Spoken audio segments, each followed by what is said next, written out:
Have you ever woken up feeling like something's just off? Not sick, not in pain, just not quite yourself. Maybe your energy isn't what it used to be. Maybe your sleep feels shallow. Or maybe you've noticed small changes, like forgetting little things more often, or your balance feeling a bit wobbly on certain days. If that sounds familiar, you're not alone. After 65, our bodies start sending subtle signals, whispers, really, that something might be wrong. The tricky part? Many of these signals come from what I call the silent killers. They sneak up on us. They don't cause a sudden crash. Instead, they quietly chip away at our health, our energy, and even our independence, until one day, something serious happens. That's why we're having this conversation today. Because the truth is, it doesn't have to be that way. When you know what to look out for, you can protect yourself. You can stay sharp, stay strong, and live not just longer, but better. So let's talk about 5 of these silent threats. You might be surprised. They're not always the obvious culprits, but they matter, and they're more common than most people think. Let's start with one that hides in plain sight: chronic inflammation. Now, I know that word might sound like medical jargon, but stay with me. Inflammation, at its core, is your body's way of protecting itself. You twist your ankle, it swells. That's inflammation doing its job. But when that process gets stuck in on mode, that's when the trouble begins. Low-level, chronic inflammation has been linked to nearly every major disease we fear as we age. Heart disease, diabetes, Alzheimer's, arthritis. And the kicker, you don't always feel it happening. You might just feel tired all the time, or notice your joints ache more than they used to. Maybe your digestion feels off. These small things often get brushed aside as just getting older. But in many cases, it's your body quietly waving a red flag. So what can you do? One of the most powerful ways to fight inflammation is through your plate. Colorful fruits and vegetables, especially things like berries, leafy greens, and sweet potatoes, are packed with anti-inflammatory compounds. Swap out processed foods and sugary snacks with whole, natural foods. Even adding something simple like turmeric to your cooking can help. And don't forget movement. Even gentle walks help your body flush out inflammatory markers. You don't have to become a gym rat. Just stay moving, stay nourished, stay mindful. Now, let's move to the second silent killer, loneliness. And yes, I'm calling it a killer because that's what it truly is. Most people think of loneliness as just a feeling, like sadness or boredom. But researchers now know that chronic loneliness has the same impact on your health as smoking 15 cigarettes a day. Imagine that. The thing is, loneliness doesn't always look the way we expect. You can be surrounded by people and still feel alone. Or you might tell yourself, I'm just fine on my own, without realizing that deep inside, you miss connection. You miss being seen, heard, and needed. We're wired for connection. And after retirement, or after the kids move out, or after losing someone close, that connection can slowly fade if we're not careful. But here's the good news. It's never too late to reconnect, to rebuild that circle. Maybe it starts with something small, a phone call to an old friend, joining a community group, or even attending a local event just to be around people. Volunteering, joining a walking club, or simply starting a chat with someone you see often but never really talk to, like the neighbor down the street or the person at your local cafe. And if you're thinking, but I'm shy, or what if no one wants to talk? Let me tell you this, most people feel the same way. Everyone's waiting for someone else to make the first move. Why not let that someone be you? You might be surprised at how quickly a friendly hello can turn into something meaningful. Protecting your health after 65 isn't just about blood pressure and cholesterol. It's about staying emotionally full, socially engaged, and mentally sharp. And that all starts with connection. So we've talked about inflammation, the slow burn in the body, and loneliness, the quiet ache of the soul. 2 forces that may not scream for attention, but can slowly and powerfully change your life if left unaddressed. It's strange how life can feel both full and quiet after 65. On one hand, you've earned your peace. You're no longer rushing to work or juggling 1,000 things. But on the other hand, sometimes that quiet can become a little too still. And that stillness can make room for things we never expected. Let's keep going with something that doesn't make much noise, but slowly eats away at your confidence and safety: muscle loss. You might have noticed it already.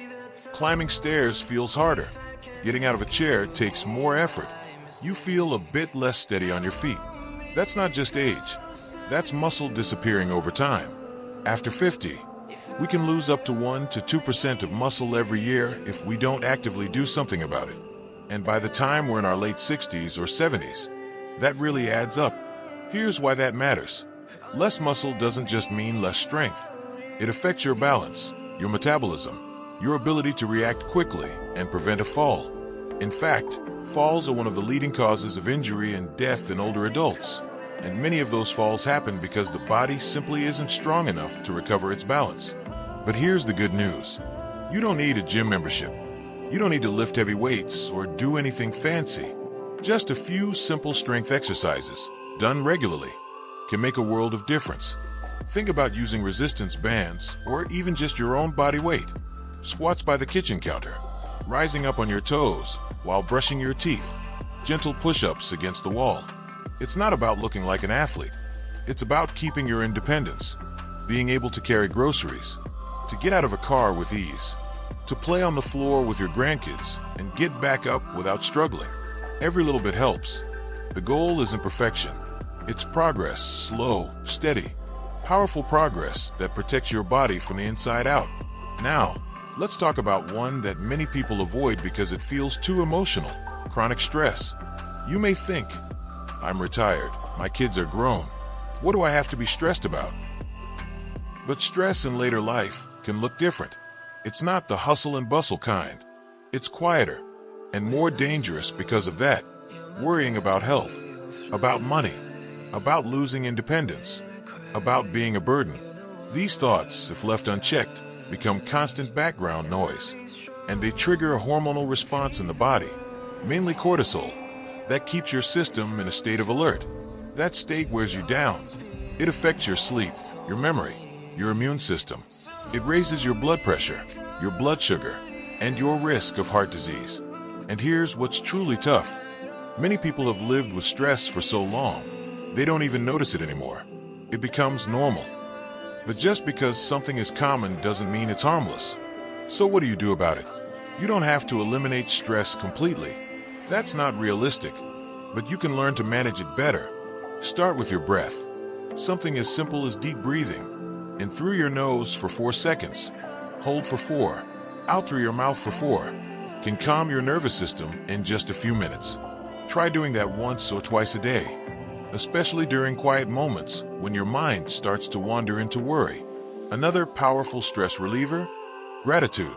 Not in a fluffy, positive vibes only kind of way, but in a real, grounded way. Each morning, write down one thing you're grateful for and make it specific. Not just my health, but my knees didn't ache when I got out of bed today. Or, I got a call from my niece and we laughed about something silly. Those small moments matter. They ground you in what's good. And when you're anchored in what's good, stress has a harder time pulling you under. And lastly, don't be afraid to talk. To your doctor, to a friend, to a counselor. There's strength in opening up.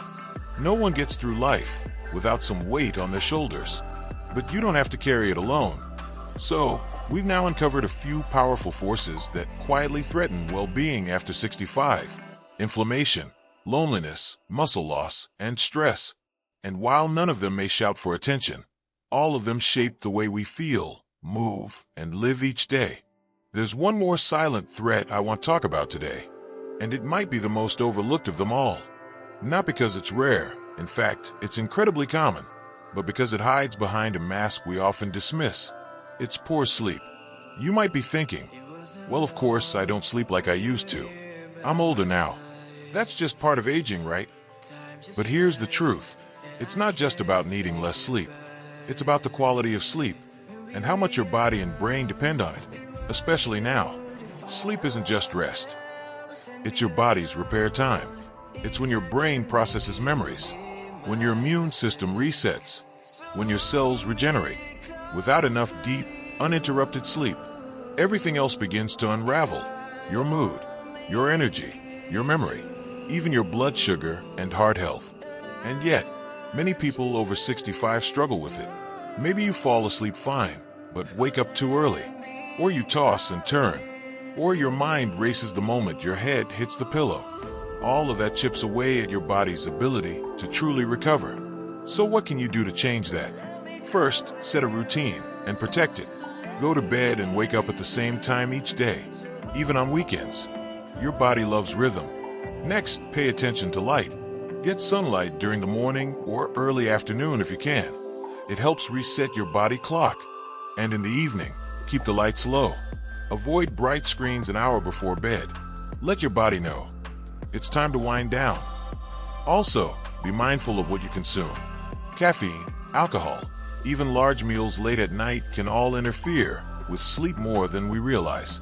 Try sipping something warm and calming in the evening, like chamomile tea. And if your mind feels too busy, try writing down your thoughts in a journal before you lie down. Getting those worries out of your head and onto paper can quiet the chatter. And one more thing, create a bedtime ritual you enjoy. Something simple, something that signals, the day is done, and now I care for myself. That could be a warm bath, a few gentle stretches, or simply listening to soft music or a meditation. When sleep becomes something you prepare for, rather than just expect to happen, everything changes. Sleep isn't a luxury. It's your foundation. And when you protect it, everything else in your body functions better, including your memory, mood, and even your muscles. Now, let's take a breath and step back for a moment. We've talked about 5 powerful, yet quiet forces that affect life after 65. Inflammation, loneliness, muscle loss, stress, poor sleep. On their own, they might not seem dramatic. They don't come with flashing warning signs or sudden pain. But together, they shape the way you experience your days and how long and how well you live them. And the best part, these are all things you can influence. You don't need a perfect plan. You don't need to fix everything overnight.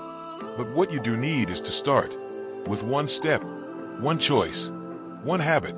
Maybe tonight you swap the evening news for calming music. Maybe tomorrow morning you take a walk around the block.